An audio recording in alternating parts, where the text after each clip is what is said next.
My name's Adele Onyango, and welcome to another episode of Legally Clueless. No, seriously, I have no clue what I'm doing, but I'm pretty sure I'm not the only one.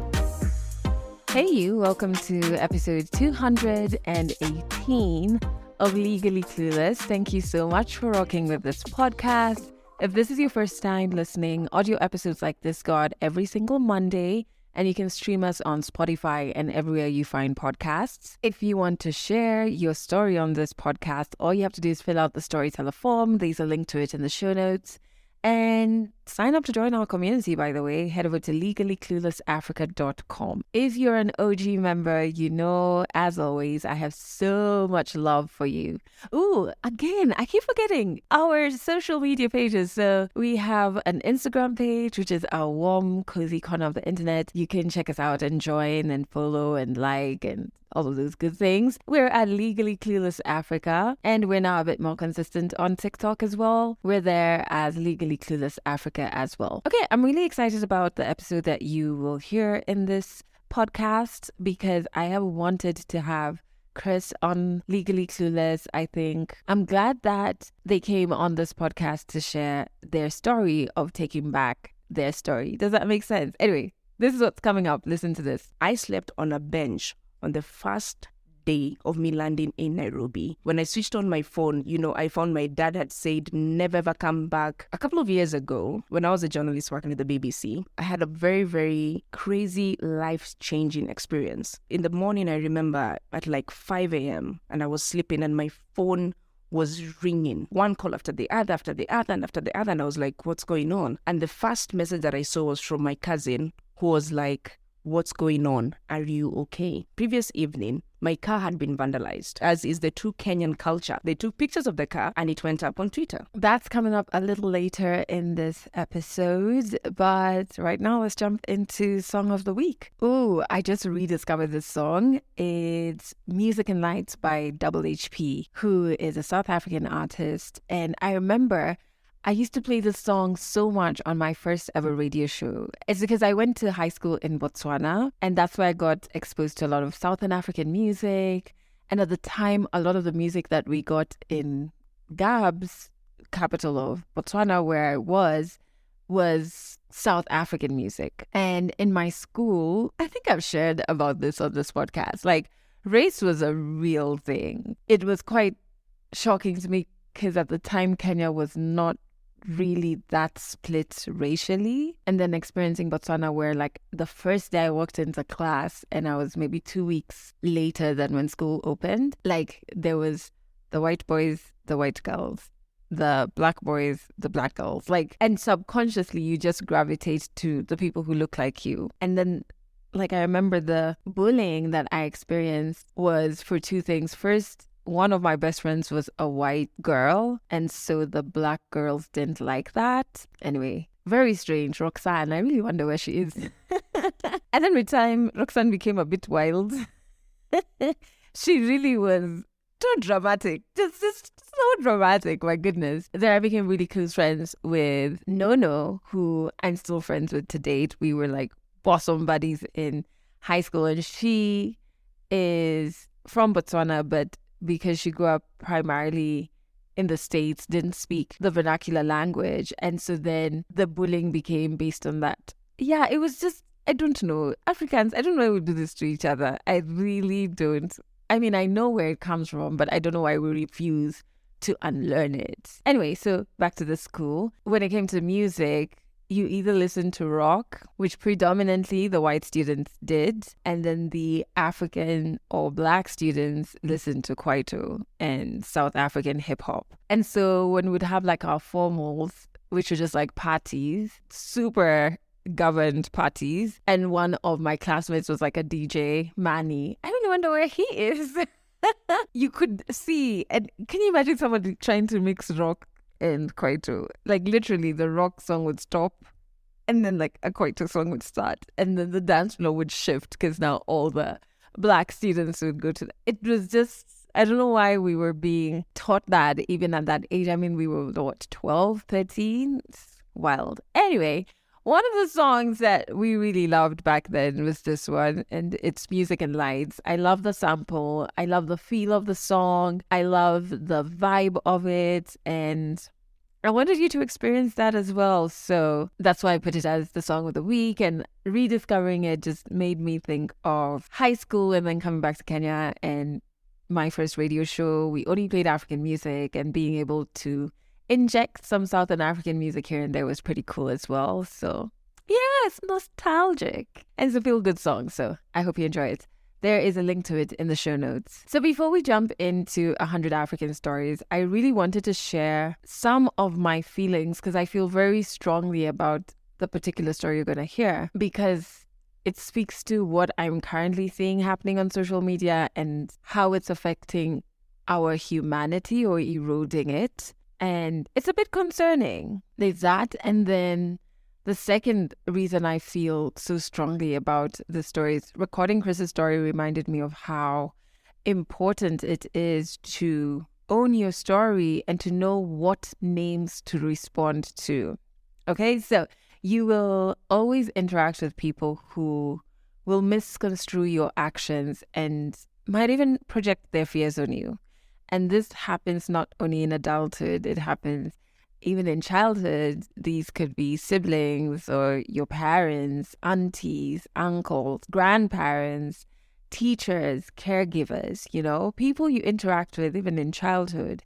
I remember, and I've said this before, I don't know if I've said it on my social media or here, I have this aunt who would always call me lazy. And I always found it so weird because I had never been called that. And more importantly, I didn't answer to that description. I realized that I didn't answer to it and I didn't live up to it. And also, I'm not spending my life disproving it. Then your life stops being yours and you spend your whole life trying to prove that you're not lazy.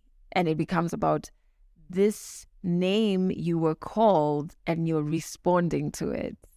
Does this make sense? I think it's something so powerful that I think about in my healing journey. I think you have to take ownership of your story and answer to only what you call yourself. When you do that, you give others the grace to not just own their own stories, but live it out. And so I feel like when I taking it back to my thoughts on social media has given us this entitlement to other people's stories and life.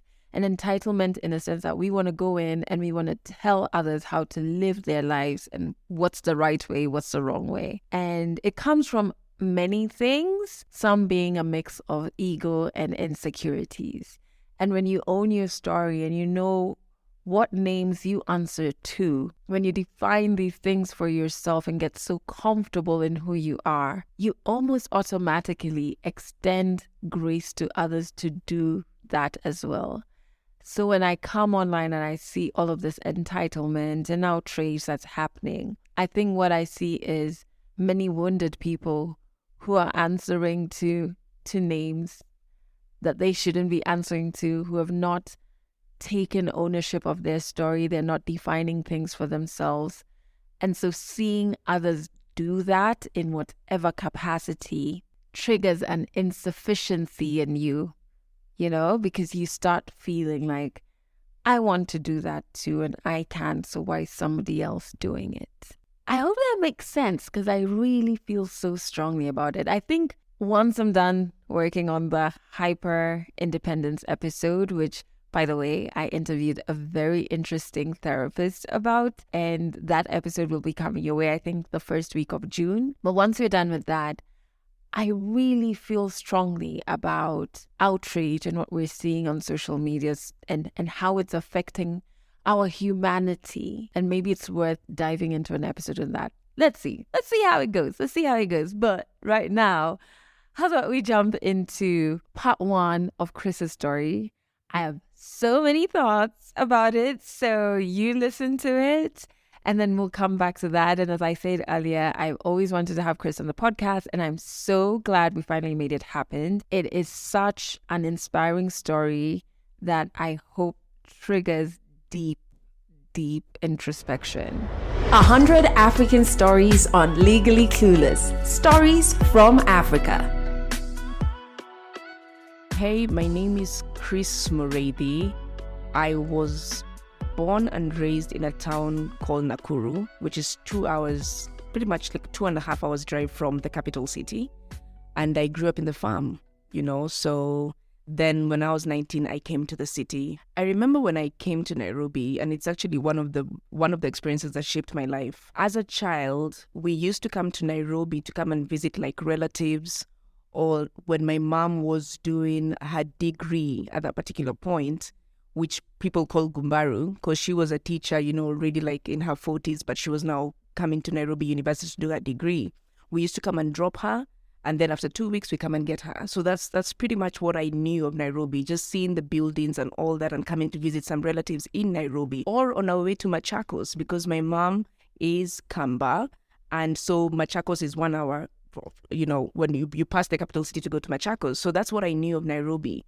But when I was like 16, 17, still in high school, because I loved acting, I always thought of what is next with my acting? After winning all these different awards in drama festivals and stuff, what is next? So I started doing my research, and I saw that there's a Kenya National Theatre, and I saw that there was Alliance Francaise. But my dad was so, rigid about me staying in Nakuru and going to study procurement and logistics, and that's what he said he was going to pay for. So I remember when I finished Form 4 and we went through driving school and, computer classes, one day I just snapped. And I had 1,000 bob in my pocket, because that was the pocket money that my dad used to give us every week for you to be able to go have your lunch, do your computer classes, come back home. And I remember that day I just told my brother, there's so much that is going on at home, because our upbringing was also not that easy. And then my dad is here forcing me, to go to school and do procurement logistics. And this is not what I want. I want to do theater. And I just told him, I don't think I'm going to come back home today. And I think my bro thought I was joking. Those ones for, okay. Like, this is the life. Like, we've done this for 19 years. So, of course, you're just going to come back home. And I went in for my computer classes. Halfway through the class, the whole time I was not settled, because I was just thinking, what are the possibilities? And I just said, I want to go to Nairobi, go to Kenya National Theatre, find an individual, a gentleman who was also from Nakuru, who was doing very well in Nairobi and works at the Alliance Francaise, called Obilo Ngongo. I always mention his name when I give out this story. And I said, I just want to go to Nairobi and find Obilo. After I find Obilo, I know he's going to get a solution for me. So I left the class, carried my bag, went down to the bus stop in Nakuru. The shuttles are called Molo Line. Went and paid for a ticket, which was 300 bob at that particular time. Sat at the matatu, waiting for it to fill up. It took like maybe 1 hour to 1.5 hours. And when I was sitting there, I kept on thinking of all the things that will happen. My dad will definitely slaughter me. I am dead. I'm done. My mom is definitely going to crash, because what is this that I'm doing? But also the passion to chase my dream was louder than those voices of fear. So before I knew it, the matatu was full and we were on our way to Nairobi. At around 2 p.m., my phone started ringing, because now my dad is checking to know, you're done with your class. Where are you at? He's home. This was the routine. And I panicked and I was like, okay, I'm gonna switch off this phone. At least I told my brother. At least someone knows. But yeah, I know shit is going to hit the fan. So I came and we alighted in Nyamakima. Now that I know it, Nyamakima is downtown in Nairobi, where like matatus from different places of the country usually come. So I remember I got there and I kept on just asking everybody, Natafuta Alliance Francaise. That's Kiswahili, meaning I'm looking for Alliance Francaise. And some people, don't even know where that was, because Nyamakima is just like downtown. And they were like, just keep on going, just keep on going. And I remember when I got to the Hilton, I asked a guard, and the guard said, oh, okay, you need to go like this and like that. And this whole time I kept on looking at the city and I'm like, wow, I'm right in the middle of heart of the city, because I always just used to see it, But now I was looking at tall buildings. I was looking at I&M. I was seeing 20th century. I was seeing all these different kind of things. So by the time I was getting to Alliance Francaise, I think it was like 6 p.m. The guard, the place was already closed. My phone was off. And every single time I put it on, I found so many missed calls from my mom, so many missed calls from my dad, messages from my brother saying, come back home. it's not gonna be good. Like this is bad. So I asked the guard, I'm looking for Obilo, and the guard says the office is already closed. Come tomorrow morning. Come tomorrow morning. Where am I gonna go? So he says, don't you have his number? Call him. I said, I don't have his number. I was coming to just go to Obilo's office, but unfortunately, Matatu was late, and that was the time that I was getting there. So he just said, come tomorrow morning. And I remember I just decided to walk back the same route that I had taken, just trying to figure out what's going to happen. I had relatives in Nairobi, but I knew if I go to them, I will be sent back home. So my passion still for this dream was still alive. And I remember that particular time, outside 20th century, there used to be benches. Right now, they're no longer there. And I went and I sat there, and it was getting darker and darker and darker. And I didn't know what to do because I was panicking. I was like, okay, now all I have is 700 shillings because I'd already paid that fare. What am I going to do? Do I need to find some food and eat? But also, where am I going to go? I don't have Obilo's number. So I sat there, and I always say, I never understand what happened, but this is usually the confirmation that there is a higher power greater than all of us, because I slept on a bench on the first day of me landing in Nairobi, 19 years old, outside 20th century. At that particular point, there used to be like different, street kids all over that place, the nightlife, all that. But I just sat there, and I remember nobody touched me. Nobody spoke to me. It's like I was there, but I wasn't there. And I remember at like 4 or 5 in the morning when like now people who are coming in to like set up their different shops and blah, blah, blah. That's when I woke up and I was like, what just happened? In that moment, it's not like I came from, poverty and all those different kind of things. We had a home in Nakuru and all that. I was like, what have I traded my life for? When I switched on my phone, I found my dad had said, never ever come back. I hear you've gone to Nairobi. Go do whatever you want to do. You're cancelled. Never this is not your home. Such a disgrace. All those things. Of course, he was very, very mad. At 6 o'clock in the morning, I went all the way to Alliance Francaise, sat outside, and I told the guard, I'm going to wait for Obilo. And Obilo checked in, and the rest is history. I had a lot of fear, but I kept on saying, where I have reached, there's really no option. If I go back, it's still going to be bad. Maybe even worse. And I'm here now, and I've survived the night, and I can't even believe what is going on. But when I think about it right now, I always say it's one of the experiences that shaped my life, because even what I have done previously as a journalist, there was always the fear of the unknown. There was always the fear of what's going to happen if you're a reporter and you've been sent out to the field. If you're a producer and you have to think about something, the fear of the unknown. And right now, doing advocacy work, still every single day, you're presented with the fear of the unknown. You really don't know what's going to happen. But the fact that I was able to conquer that by saying, if I look back, it's still not good. There's no comfort in going back there. And I am here because I know what I want to achieve, in the future. So I just said, it is what it is. Now I just have to work extremely hard to make sure that by the time I am talking to my mom, who was, the most important person, I'll say my dad, we'll deal with him later. But I want her to hear that, okay, you went to Nairobi. I've gone through all this shit, because you're not home. But now you're calling back to say, you got a gig, you're doing something. And that's what happened, So it took a couple of months, of course. But Obilo introduced me to Heartstrings Kenya. And I remember when I checked in, Victor Bear he looked at me and he said, hey, you're so young. What do you want to do? Da, da, da, da, da. Then he said, anyway, there's no role here. But in the meantime, Churchill here, Teacher Wanjiko was there, all these famous actors. And he was like, if you're down, you can be getting, food and supplies for them when they're rehearsing. And I said 100%, I'm absolutely okay with that. And that's what I did for a few months before I got a role now to start like acting in Heartstrings Kenya. I was their tea person, going out to university. Opposite there used to be a nice cafeteria to get some tea for them, some mandazis. And I still enjoyed it because I was in a space of creatives where I was seeing people acting exactly what I wanted to do, what I had done. I just knew what I was waiting for was for a chance for me to prove myself. And by the time I spoke to my mom again, which was not too long, I just told her, trust me. I just want you to trust me, because she knew how much I loved acting. And I just said, home is not easy. Let me chase my dreams, and I promise you I'm going to be okay. And that was that. Chasing your dreams, no matter what, even if people think that you're a mad person, as long as you know what you want to achieve, go for it. Boldness.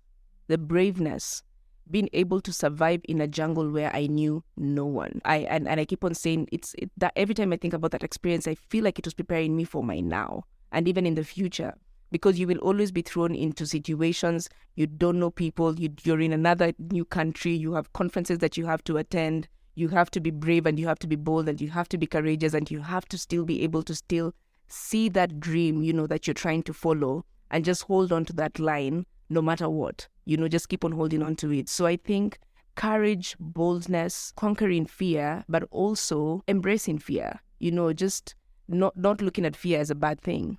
It's okay to be afraid. It's okay to be afraid but when you say that it's okay to be afraid, then now you start realizing, how you're able to deal with that fear for it not to consume you, but for you to gain some things out of it. So I think that, because with the work that I do every single day, sometimes I'm afraid, sometimes I'm worried about many different things. But just because of that experience, I'm able to sometimes kind of compartmentalize and just say, it's okay.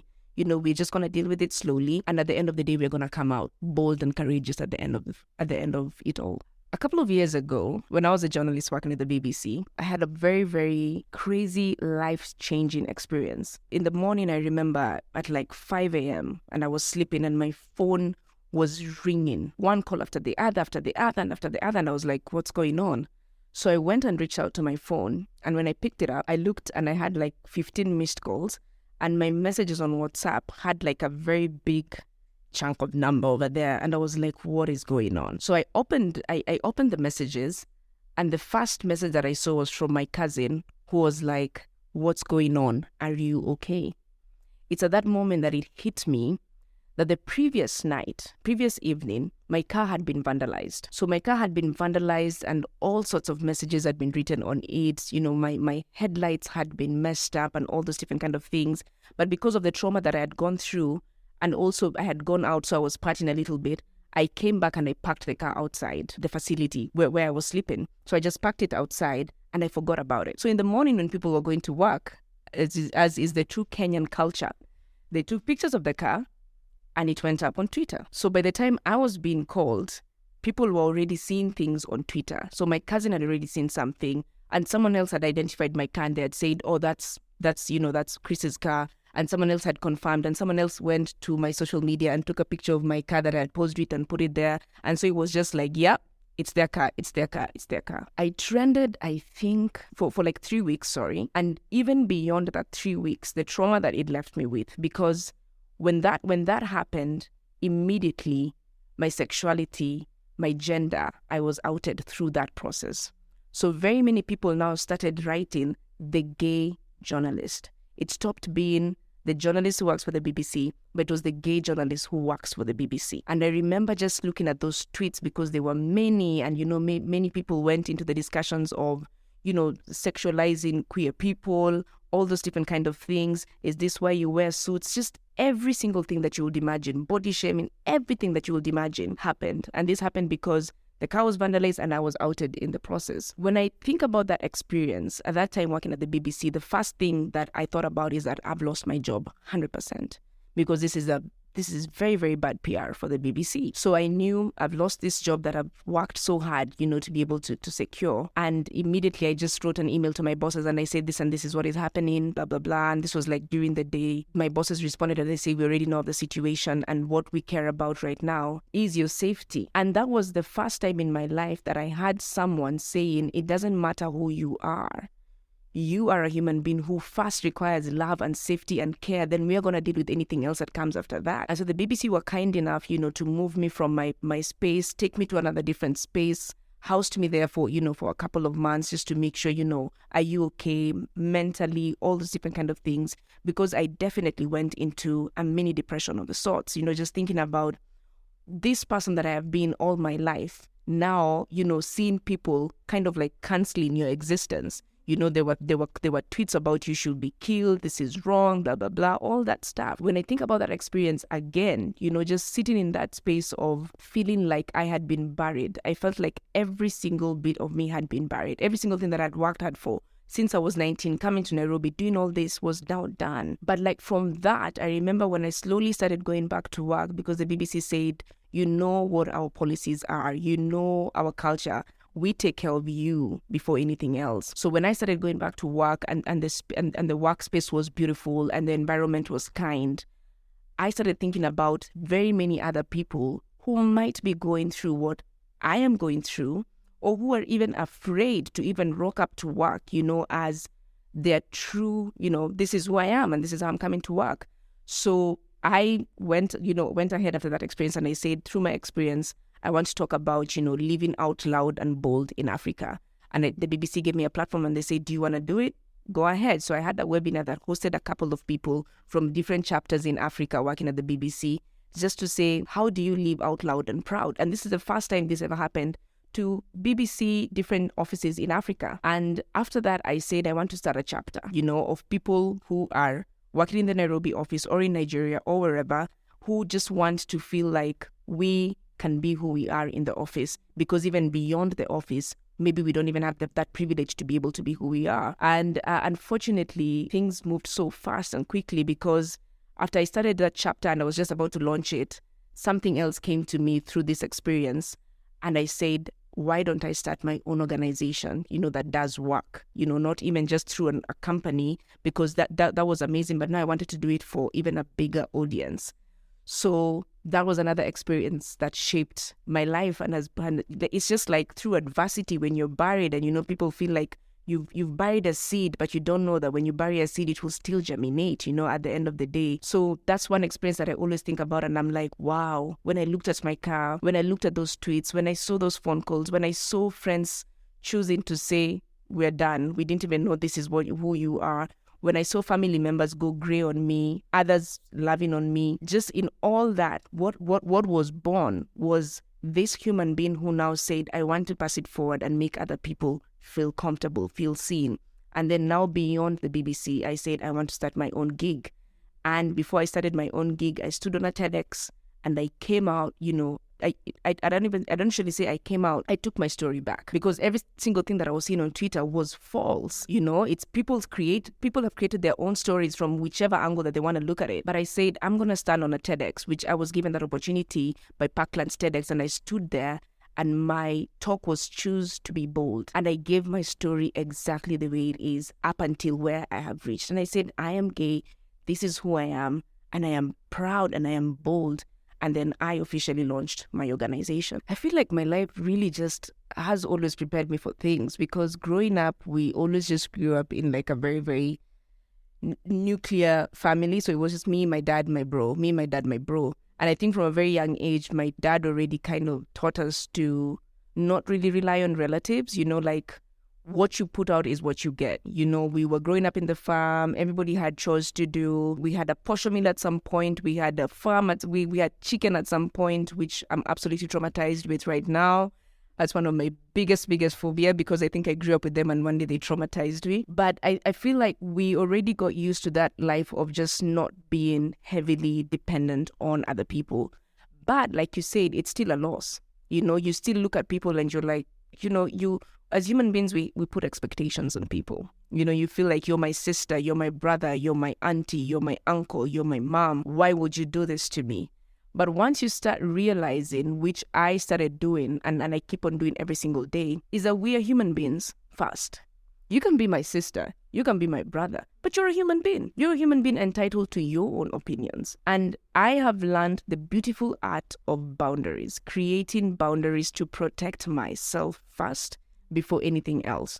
So if today I'm sitting with Adele and Adele does not like something about me, that's my boundary. So whatever Adele feels beyond my boundary, that's Adele's opinion. But I cannot leave space for someone to check into my boundary and now disrespect me. So when that happened, I remember in the initial stages it was very, very painful, and I went through it, just thinking, okay, wow, this is a message that I've seen from a relative. Wow, this is a message that I've seen from a friend. But I said, the journey where I'm on and where I'm heading, it definitely, these people don't have space in there. They definitely don't have space in there, because what will happen when, you're receiving an award because of this journey that you've decided to follow? Will they celebrate you, or will they still be saying the same things to put you down? So it's just like life shedding off, the people that you actually really don't need. And it's fine. You still give them love and respect when you can. And you just move forward with the people who really are your people. And you meet so many strangers who, show you love and support the work that you do. You meet Adele, who is like, I see what you're doing. And so many other different, things. So I think I just chose to say it is what it is. We don't really attach emotions to blood connections or friendships that have existed because they've existed for a very, very long time.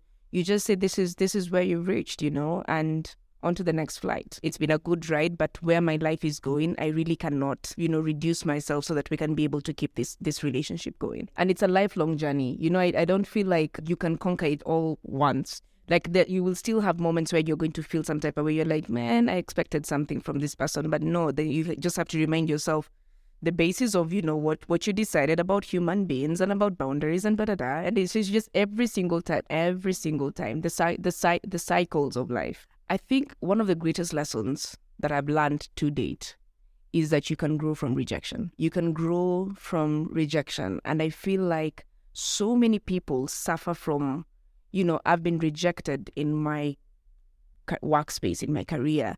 I've been rejected by my family. I've been rejected by this and this. And even when I speak to people in the queer community, rejection is one of the words that is used a lot, because all their life they've been discriminated and they've been cancelled and they've been pushed out and you can grow from rejection. It just depends on how you decide your mindset at that particular point to look at, okay, the rejection has kicked me out. Now that I'm here, what is it that I can do here? Because it just means that space is not for me. So I think one of the greatest lessons is that you can grow from rejection. And all you need is action. Like, you just need to decide, okay, this is what I want to do. And, your persona can be deflowered, all those different things that the universe can send to you. But at the end of the day, you can still think and say, what is it that I can do? When I was kicked out of very many spaces, when I was thinking about my acting career, at some point I had to pause because fine, it was good and it was going very well. But now I was coming to my full experience of being a non-binary person. And there are no roles for non-binary people in the theater spaces right now, in our acting scene right now. Maybe we are not yet there, but from that rejection, what can I do? It means that I can sit down and I can create a film, that can be able to cast characters who are non-binary. And then at that particular point, you've created space. When you are, you feel like, okay, I've been outed and all these different kind of things. What is it that I can do? And I also understand, and I have to appreciate privilege, in some instances, because I was really privileged to be working in certain spaces. I was really privileged to have, a kind of a following and a fan base that, maybe like kind of amplified my work. But at the end of the day, you can grow from rejection. I always go back to that beautiful, beautiful, beautiful, quote that we always see. When you're buried and you're a seed, you will always germinate. So don't keep your head down. Just think, what is the one thing that has made me be kicked out of that room? That is your power. That is your power. Chase it with everything that you have. It doesn't matter if you're queer. It doesn't matter if you're a woman. It doesn't matter if you're a man. It doesn't matter. It just says that one thing that they've kicked me out of the room for, that is my power. And I'm going to grow from it. Catch more African stories in the next episode of Legally Clueless. I hope you connected with part 1 of Chris's story. So many gems they dropped in there. I feel so strongly about so many things. Okay, so first, I don't understand why we forget that behind whatever gossip story you peddle, share, react to, come across, that there are actual human beings behind those stories. It's not banter, it's not fodder, it is someone's actual lived reality in life. And I wonder, when did we become the people to take delight in whatever tough things people are navigating? And you see it in like stories around celebrities. When celebrities are doing great things, it's minimal interaction. When, just like any other human being, things are not going well for them, all of a sudden, there's a lot of engagement, there's people happy about it. I wonder when we became these type of people who take delight in whatever tough things people are navigating. Isn't it so super strange to find joy and zeal and excitement from it? And I say this, by the way, not from a judgmental space. I say this as someone who used to consume these stories, and I realized, either because of the previous job I had working at a pop culture station and having to amplify gossip stories. I mean, one part of our show weekly would be this writer for a gossip website that was part of the company I worked at. He would come on the show and kind of share on the top gossip stories. And the more I came into myself, two things started to happen. One, I'd realized that I just didn't give a damn, man. Like, I really had no opinion. Even on the stories that would be brought on that day, I'd just be like, okay. It's weird that, we're talking about this, but sour. And then the second thing was that I couldn't even write poetry. I couldn't create because the music I was listening to, because we were top 100 stations, so only hits, was very not of a high vibration. Does this make sense? Not hating on it. I mean, you don't want to go to a club and listen to the quote unquote weird music I listen to. Every genre and type of music, even energy wise, has its space. But it became a problem for me because day in, day out, that's what I was consuming. So I couldn't create. So I'm saying this from a point of someone who used to consume these stories. And I really realized that I have to be mighty careful what I feed my soul and be very clear what my higher self looks like, and that I have to stay on track to actualizing her. And even with gossip, I thought I was really close friends with people, but when it hits me that our values were not aligned, I really wondered, what did we used to do when we'd hang out? Relationships that you think were very strong, very aligned with who you are, very fulfilling even. And then something happens and you realize, this relationship isn't what I thought it was. It's not feeding me. And I don't know this person, that part. When I'd go back and reevaluate those relationships, I realized we used to spend so much time gossiping and not enough time getting to know each other. And so the relationship didn't really exist to begin with. We didn't know each other. Now my deep relationships, friendships, etc., are really anchored on knowing each other and seeing each other and being intentional on cultivating this. I also don't follow any gossip sites. I used to have to do that because of my previous job. I don't. I also don't follow a lot of pages or people who would amplify things that I feel on an energy sense take me further away from my higher self. My main goal is to get as close as possible to my higher self, and anything or anyone that takes me further away from this goal is not tolerated or accepted in my space. So I think you just have to be proactive in ensuring you feed your soul, you feed your spirit exactly what you need to reach your higher self. I hope you enjoyed part 1 of Chris's story. I have put links to their socials as well as their organization in the show notes.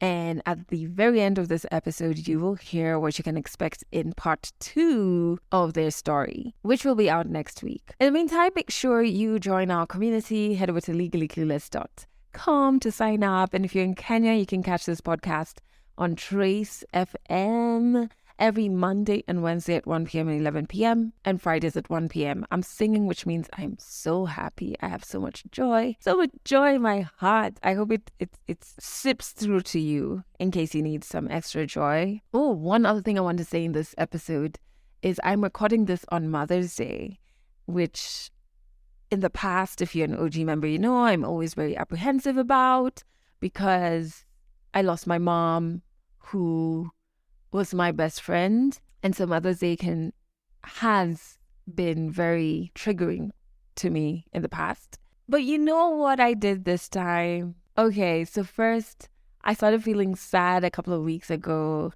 and my partner asked me how I am someday, and I was like, oh, I'm good. I was explaining about work stuff, and then I said, well, I'm also feeling a bit sad. I think I'm missing my mom, and I'm apprehensive about Mother's Day, and I think it'll pass. I'll navigate it. And then I said, I don't think I want to be alone on Mother's Day. And that was very new for me, opening up and almost asking for help and allowing people to love on me and be there with me. I ended up having one of the best weekends ever. Not once did I feel sadness or even envy for people celebrating their moms. If anything, I felt so happy when I'd see posts today of people celebrating their mothers. I was like, I'm so happy you're experiencing this. So I think the lesson I've learned this Mother's Day is to be honest with the people who really care about you and allow them to be there for you, one. And the second thing is, I think I used to go through other Mother's Days waiting for people, let's say my family or people around me at the time, waiting for them to check in and to almost fill the void I was feeling because of my mother's death, and two, almost expecting them to behave in a manner that I behave, which is pretty unfair because people are different. It's also pretty inefficient if you go around the world waiting for people to treat you the way you treat others. People are different. And, I just felt at the end of the day today, and I was on a call with my best friend and I was telling her this, I wasn't sitting and waiting for anything. I was so consumed with life, so consumed with love, so consumed with just good energy. And I'm like, wow, it's been a long time since I had a Mother's Day like this. I hope your Mother's Day was good. Okay, speaking of mothers, next week, part 2 of Chris's story touches on grief. Listen to this. So he came and he held me, and immediately when he was hugging me, I turned around and I saw my mom's elder brother, and I was like, okay, what's going on? So my brother just held me and he said, I'm going to take you to the room where mom is. And we walked all the way into that room, and her best friend was there and all that. And my mom was lying there and she had passed on. And I cried my heart out, because if there's someone who loved me unconditionally, was my mom. If there's someone who believed in me, was my mom. If there's someone who never judged me, who never, if there's someone who never judged me, if there's someone who not even one day ever picked up their phone and made me feel like I was different, or was my mom. That's it for this episode of Legally Clueless. You can share this podcast with your friends. You can keep it for yourself. I'm not judging. Just make sure you're here next week for the next episode.